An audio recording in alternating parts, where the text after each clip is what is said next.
said the elephant, tell me, brothers, if you can, why all the world is full of creatures, yet we go in fear of man. Tell me, said the elephant, tell me why this has to be. We have to run from when the hunter, never safe and never free. People deal without regret, although they fly by jumbo jet. Let the word of man remember, let the children not forget. This is Ryan Phillips here. Decided to go with this kind of probably really unfamiliar song based on the opening of this game, which turned out to be the Elephant Gambit. I had the black pieces, and I played against Michelangelo Barozzi, which is a pretty cool name. I think he's really young, probably like 6th, 7th grader. I think he just tied for Royce for first place in a tournament at the Las Vegas Day School last week. So he's definitely playing pretty good. I think he's probably around 1700 or so. So definitely a good player. I decided to go with the Elephant Gambit, kind of for the element of surprise. I definitely didn't choose the opening because I play it well, because I never do play the Elephant Gambit very well. It's, I keep going back to it because I like the idea of getting a dominating position as black pretty much right out of the opening if your opponent doesn't know what they're doing. But at the same time, I guess black should know what they're doing in order to successfully play the Elephant Gambit. I just know someone like Ed, for example, would just have crushed his opponent probably in this variation the way the game went. So yeah, without further ado, get to the game. I do want to take a quick time to say thanks to Chris for being really supportive about these videos. He's always telling me now that he's looking forward to them. I've gotten, everyone's been real supportive about me making the videos. I'm not sure how it would kind of go, but so far it's been awesome. So I've really been enjoying it, and yeah, hopefully I'll keep doing this for quite a while. So anyway, so the game went e4. E4, E5, and then knight F3, and then I played D5. So now we're on Elephant Gambit territory. I could already tell my opponent was pretty uncomfortable just from he was taking a lot of time from this position. So I knew he had never seen this before, which was what I was hoping for. I kind of get the impression he studies a lot of chess, and I figured this is something that he might not have seen yet. So I kind of, I wanted to have that factor in my favor. So there's basically two main moves here for white. Either knight takes e5, or the game continuation of e takes d5. So that's what ended up happening. And then I played the e4, which is I think the normal continuation in this line. And then now I pretty much knew that my opponent was really uncomfortable. They didn't really know how to play this position very well. The normal move here would probably be like a queen e2. And then I think that's the only move that the opening book gives.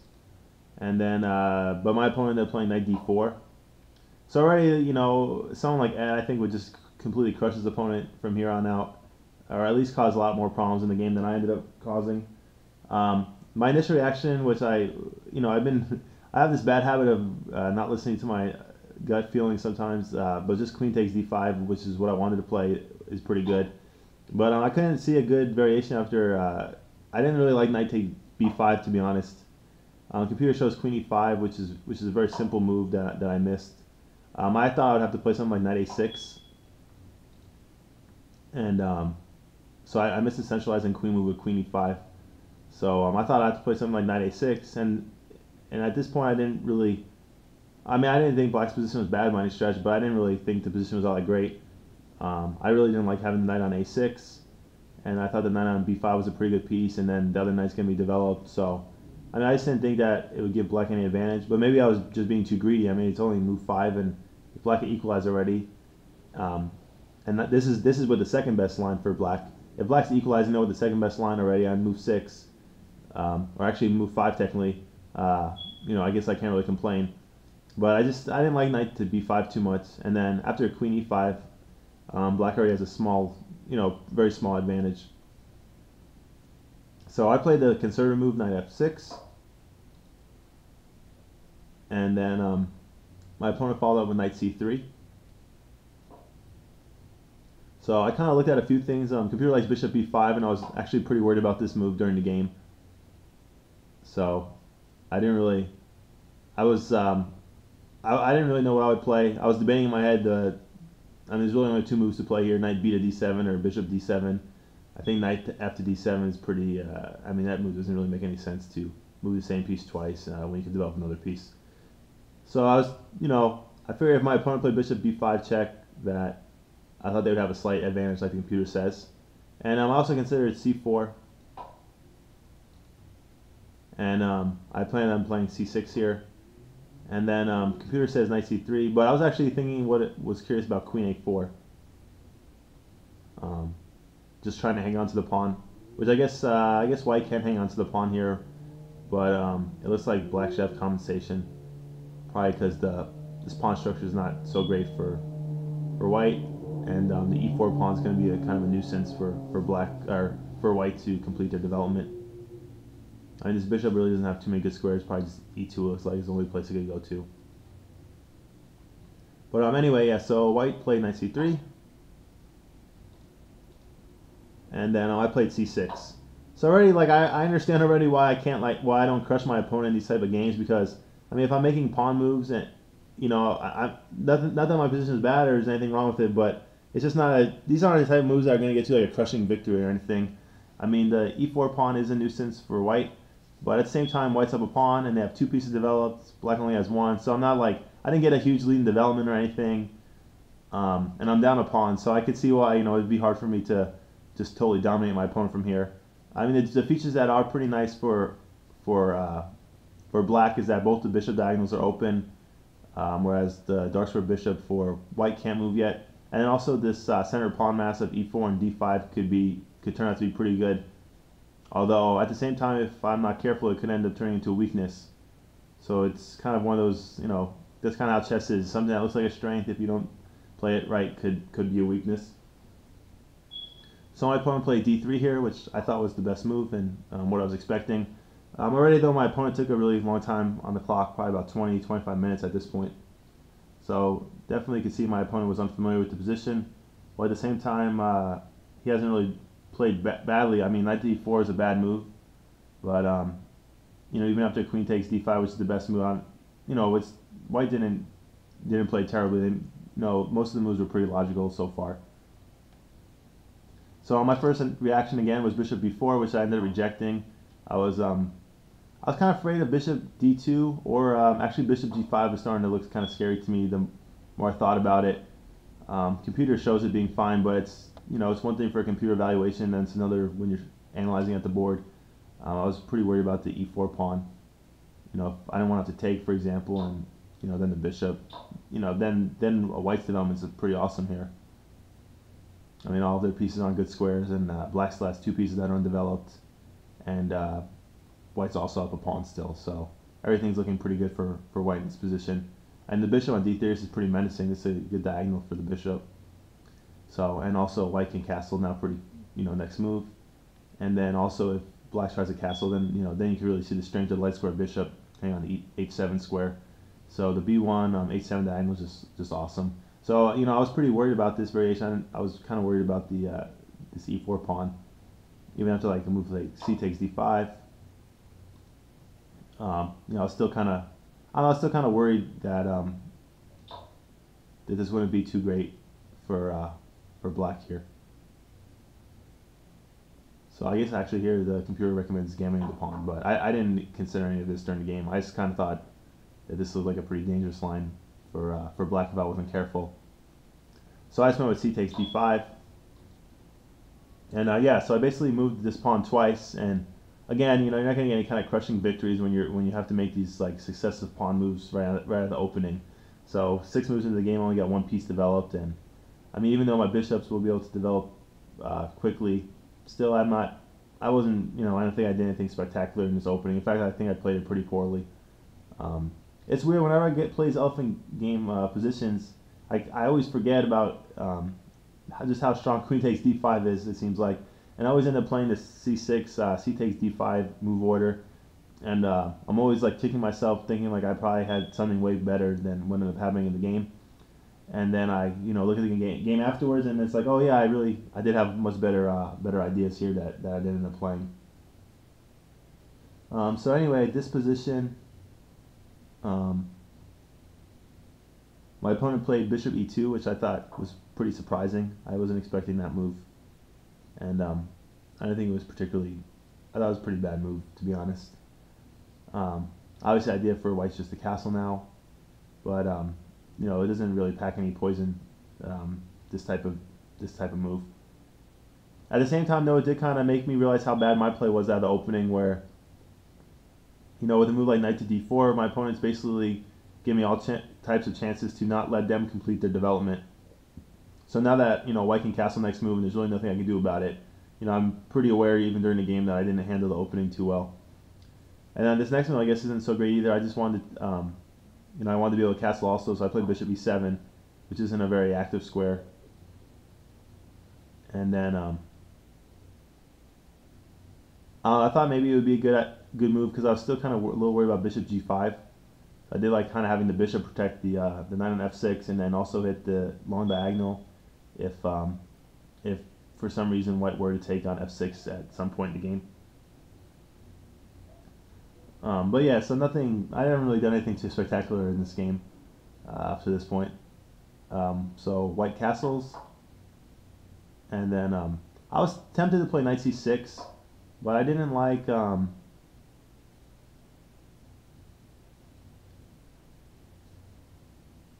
I didn't like this. I was worried about this line. I didn't like too much.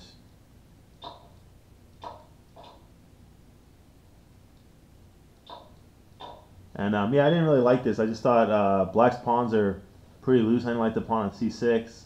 Even the pawn on e4 I'm not really liking too much. And I got all these isolated pawns. So I didn't really like this, even though the computer shows that it's not too terrible for black. It didn't look aesthetically pleasing.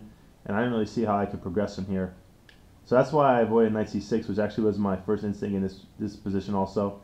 And I ended up playing ended up castling, which I thought was a pretty natural move also. And then my opponent played bishop f4. So putting some pressure on my position.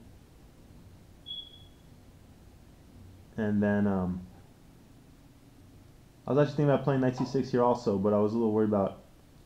So bishop d to b5 I was kind of worried about this. But I guess I really didn't have too much to be worried about here. So this is interesting. So I guess I didn't have too much to be fearful of after bishop f4. So I ended up playing the overly cautious a6 here. Really trying to stop any knights from getting to b5 because I was kind of worried about this c7 square. Probably overly concerned, to be honest. And then in this position, my opponent played rook to e1. So again, like these are logical moves, but I don't think they're when I was in the middle of the game, I didn't feel like they were the most precise moves. I was thinking my opponent wants to play bishop f1 and then pile up on the e pawn again. So I mean, it's like a logical idea. It's something I have to keep in mind, but I wasn't overly concerned about this rook e1 move. So I just played bishop d7. So the idea is just to play knight c6 here, and have the bishop on d7 protect the c6 square. So I wanted the bishop on this diagonal preferably. And then so here my opponent played a3. So I wasn't really too sure why my opponent played a3 here. I had some ideas of playing queen b6, and I thought maybe that a3 would introduce some ideas of trapping the queen perhaps, but I didn't really understand the idea behind a3. I thought it was pretty kind of a wasted move by my opponent. So I'm actually finally played a best move here. So I played knight c6, and then my opponent played d takes e4. So having the queen protect the knight. So that was a good move, best move I thought. And then d takes e4, and I thought here my opponent played a bad move, knight takes c6. So it's not a terrible move, just a slight inaccuracy. But these slight inaccuracies, they kind of add up, so it's important. And then I played bishop takes c6. So I kind of wanted to like evaluate here because it seems like we're pretty close to trading down to an endgame. So this just really reconfirms how badly I played the opening. And I kind of wanted to get like a tactical game where, I was hoping my opponent might make a mistake and kind of give me a decisive win. But I'm here already on the 14th move. It looks like we're trading into a pretty drawish endgame. So I was really frustrated with how I played this opening, and if this isn't the first time that I haven't played queen takes d5 when I should in this opening, so it's kind of frustrating that I haven't learned my lesson. So hopefully this will be the last time that I overlook queen takes d5 when I should play it. But knowing chess and how funny, how tough of a game it is, I'll probably play queen takes d5 when I shouldn't sometime, and then I'll be kicking myself for playing queen takes d5. So that's what I love about chess. It's a fun game. There's no one size fit all answer. If there was, it would probably be it wouldn't be as fun of a game if there was you could just do the same thing all the time and that would be the solution. So anyway, so my opponent played queen takes d8 here, and then I played rook f takes d8. I mean, I really couldn't tell the difference.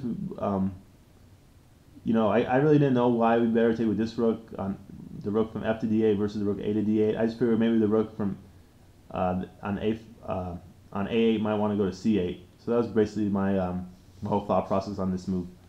So I just played rook f takes d8, and my opponent played rook a to d1. And then I was hoping I had something good after rook a to d1. I thought maybe I could have like an in-between move where I could play something to strengthen my position. I thought maybe b5, but the more I looked at b5, the less I kind of liked it. I don't know, it just didn't seem like such a strong move anymore. So I basically just kind of liquidated into the endgame.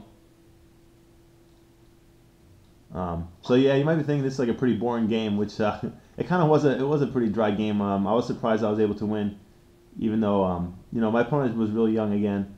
So I figured that his endgames might be one of his weaker points of his game, which I happened to luckily be correct. But still, I think my opponent really, there's no real reason for my opponent to have lost this game. So rook takes d8, or rook d8, I'm sorry, then rook takes d8, and then bishop takes d8, obviously. And my opponent played bishop to g5 here, which I didn't really like. I didn't think that was a very good move. So I just went with h6, kicking the bishop away. And my opponent played bishop e3. And then I think I played kind of a risky move here. I don't think it was that good of a move. I ended up playing knight to d5. So I had to be real careful here because the game continuation went knight takes d5, bishop takes d5. But my opponent missed the good follow with c4, which is what I was expecting to play. And I have to be kind of worried here.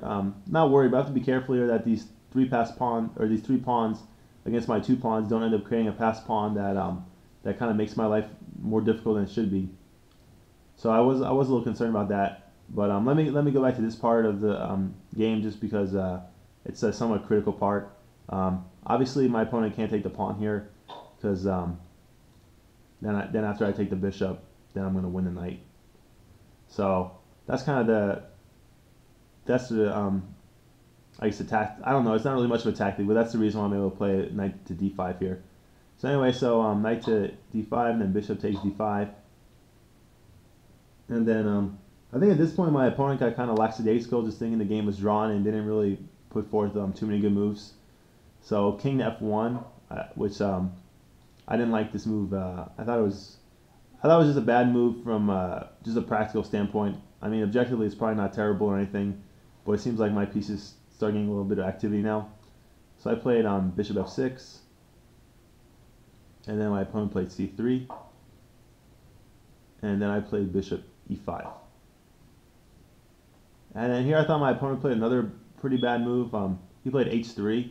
So I don't know, it just seems to me in chess that whenever your opponent when I create like a really I'm not creating any threat. I mean, obviously if I can't take the pawn on h2 because of g3, and then my bishop's gonna get trapped. So it just seems to me in chess it's kind of like a Murphy's Law type thing where if you create an empty threat and your opponent responds to it, it just seems like I don't know. It just seems like it doesn't fit like the beauty of chess and the logic of the game, and it ends up coming back to kind of haunt you. It seems like. So my opponent played h3 here, thinking that he had to protect the pawn, which he didn't have to because I can't ever take that pawn because of g3. I shouldn't say ever. Maybe I could play something like, I don't know. Maybe if I can move the pawn to h5 and threaten h4, maybe I could think about it, but probably not. I mean, I think it's probably an accurate statement. I probably can never take that pawn on h2, unless somehow the king gets really far away from the h2 square. I don't think that pawn's anything that white should have to worry about. So I played f5. So this was kind of f5 was a move I wanted to play a long time ago. That was one of the main reasons why I liked knight to d5, because I figured if I was gonna create any winning chances for myself, that f5, f4, this was kind of an idea that I had to play at some point if I wanted to create a pass pawn on the king side where I have the 4 to 3 pawn pawn majority. So I realized I had to do something quickly too, because usually you want the pawn majority on the side away from the king. So I thought white actually had the better pawn majority since it was farther away from my king. So I realized that I had to do something pretty quickly on the king side if I wanted to have it create any winning chances. So then my opponent played bishop d4. And then I guess I missed bishop takes d4, which is a good move here. The way I looked at it, after bishop takes d4, c takes d4, I just figured that white would have this passed pawn here, and then that would be okay for white. But I guess I didn't look deeply enough into the position, so this is good to see. This is the first time I'm seeing this myself, that I don't have to worry about this passed pawn at all. With the I guess with the bishop on d5, it's a pretty good blockade of this pawn, and then there's no other pawns protecting this pawn, so maybe that actually becomes more of a weakness than a strength for white. So that's interesting. I ended up playing bishop to f4. So I was thinking maybe my idea was kind of play like b5 and bishop c1. I thought that was actually no, I thought it was something that white had to be aware of. So again, white missed the best move of c4, which would have created a little bit of problems for me. And white ended up playing bishop e3 here, which was kind of something I was hoping my opponent would play. I thought this really gave me pretty good winning chances. So I didn't think very long about this. I just figured, oh, if I take the bishop on e3, this pawn, f takes e3, now that's a pretty weak pawn on e3, and I thought this was good for black. That I finally was able to create some winning chances. Obviously, my opponent didn't have to allow any of this for me. I think this is actually a good lesson that I sometimes have to learn myself. Like when I play stronger rated players or higher rated players, and I feel like the position is kind of pretty drawish. Sometimes I'm like in a rush to secure the draw, and by doing that, I usually let my opponent's pieces get a little bit better than mine, and that's how you go from from a very equal position to a tough to hold position, which could easily transform into a losing position. So I think it's a good lesson even for myself, just to never be in a rush to draw. If the position's drawn, you still have to take your time and make good moves to secure the draw, rather than just trying to trade off your pieces as quickly as possible. Because what ends up happening a lot of times is your opponent gets more activity because you're in a rush to trade off your pieces. You make these kind of you incur these like minor disadvantages, and then next thing you know, your opponent's pieces are better than yours, and they go on to win the game. So I think that's kind of what happened in this game. So my opponent was eager to secure the draw, so he played bishop e3, and then after I take and then take back, now I really like my position a lot. I think I have a good chance to win. So I played b5 here. So I wanted to play bishop c4 is my idea. I think this would be pretty good for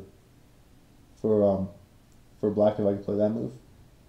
So my opponent played h4, which I thought was I really didn't even understand the point of that move. I don't know if he was trying to get the pawn h5 to stop my g-pawn from moving. I'm not really sure what the idea behind h4 was, but it was just a pretty bad move, I thought.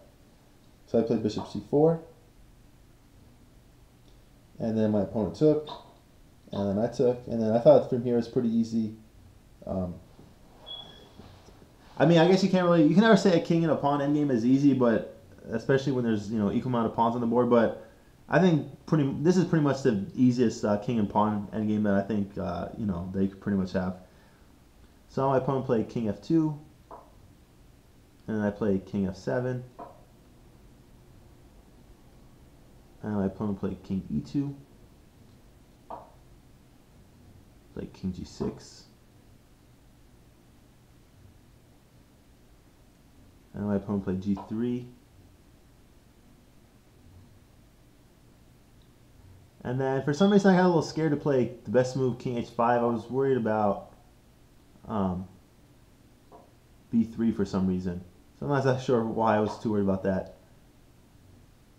I wasn't, okay, I'm sorry. I wasn't worried about b3 immediately, but I was worried kind of about like, say like king d2 and king g4, and then maybe move like b3. I don't know, for some reason it kind of worried me a little bit.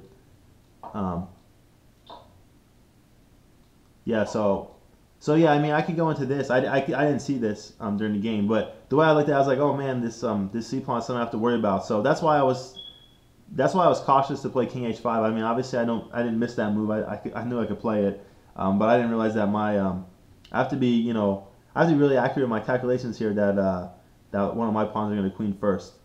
So I guess it just looked too risky for me unnecessarily, because I know that this king and pawn endgame is winning for me. So I ended up playing king f6.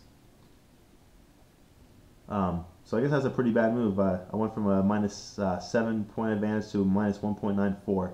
But I thought practically this is fine for me.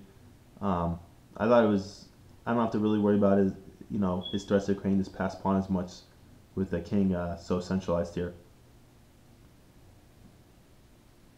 So my opponent played king f2, and then I played g5, and then my opponent played h5, and then I played g4 here, which at first I was reluctant to play a move like g4 because of the c5 square, but then I saw that I could just win the h pawn, so I figured this was easy enough. And then I saw the idea with h5, h4. Especially if the king like kind of wanders over to the queen side. I saw h5, h4, and then if the pawn takes, my pawn g3, g2, g1 is gonna be faster than the pawn going from h5, h6, h7. So I beat my opponent by one move to the queening square.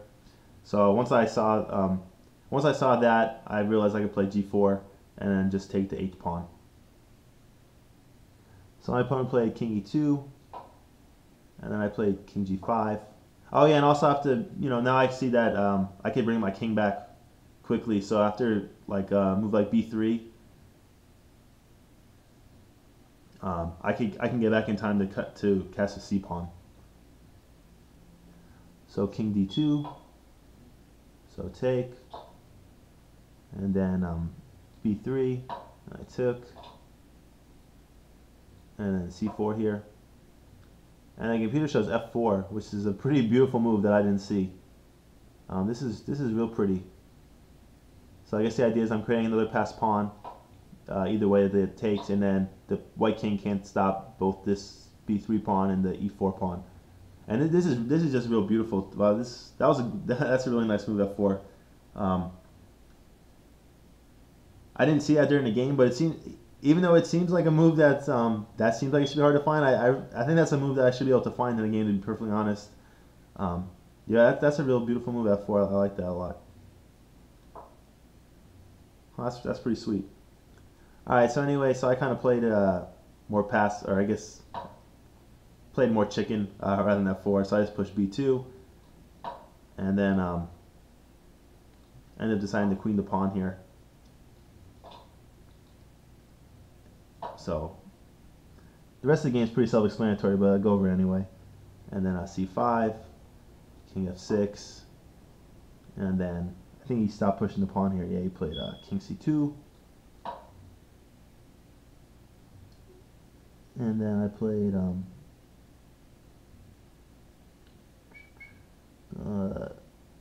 king e6, and then king c3, king d5, and then so here the game is pretty much mop up, but I'll just go over the end. So I went like this. So I was just getting opposition here, and then my opponent played 46, king d2, king c4, A4, A5, King C2, H5, just getting the opposition. King D2, King B3. And then, yeah, so my opponent's just like he's a young kid, so he didn't resign. Probably that's the way he was taught to play, so, I mean, it didn't really bother me too much. I'm sure when he gets a little bit older, he'll learn to resign these positions. So I'm not going to really provide much commentary. I just kind of wanted to show how the game went. Obviously, there's nothing really much to discuss at this point. King E2, A4. So he's just shuffling his king back and forth. King D2, King B2, King E2, A3, King F2, A2, and then King E2, and A1 Queen, and then King F2. It's kind of pushing the king back.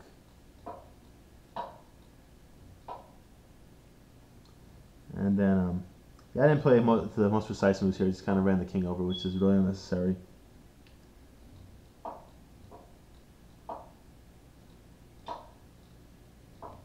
And then, I guess this move deserves comment. I don't know. For some reason, I really wasn't trying to play around with the kid too much, or I wasn't trying to I wasn't trying to add insult to injury. But for some reason, just queen takes G3 seemed like a pretty natural idea for me to play.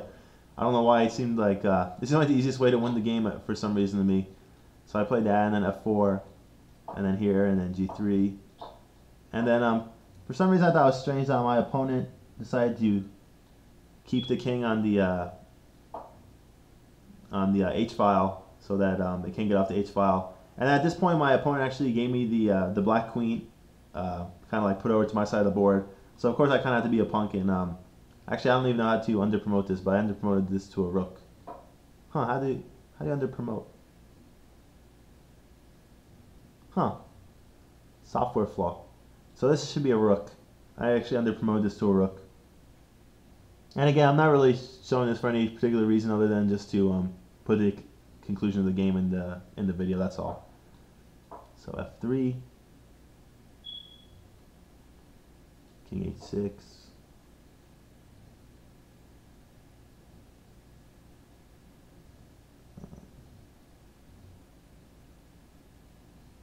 King F5.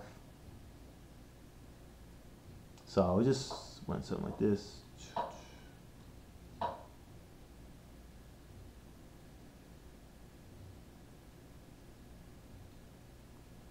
And I play E3.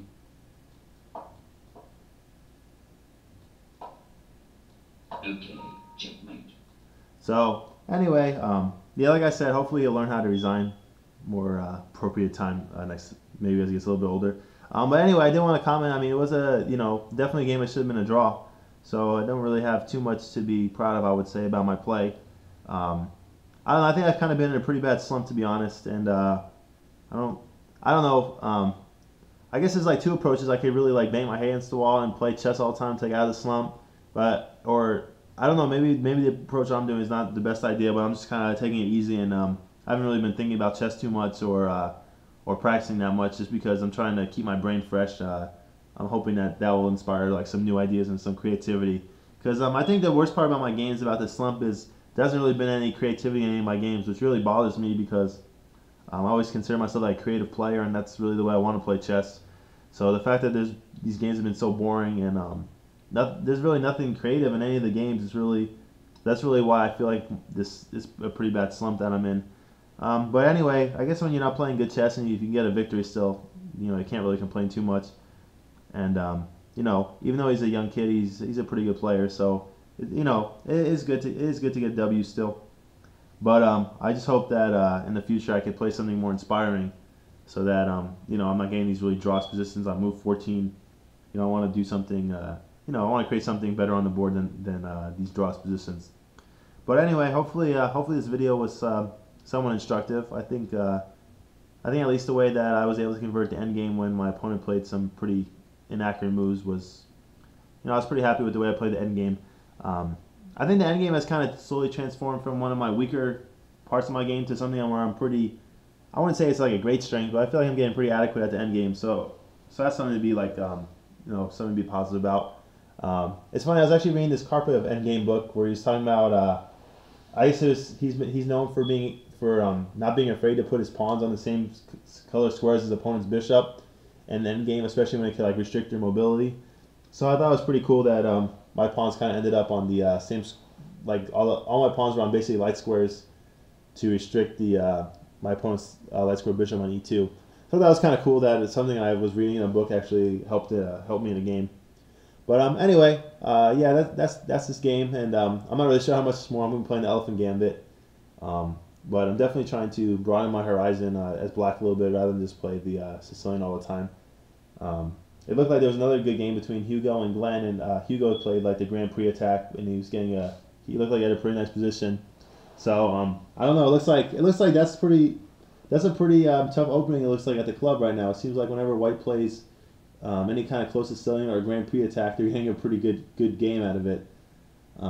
So looks like Black has some work up their sleeves if they want to kind of combat that. Anyway, though, kind of rambling a little bit now. Hope you enjoyed the video, and I'll be sure to post it as soon as possible. And yeah, I don't think I'm going to be in town next week, but hopefully the week after I'll post another video. So thanks for watching, guys, and hope you enjoyed. All right, bye.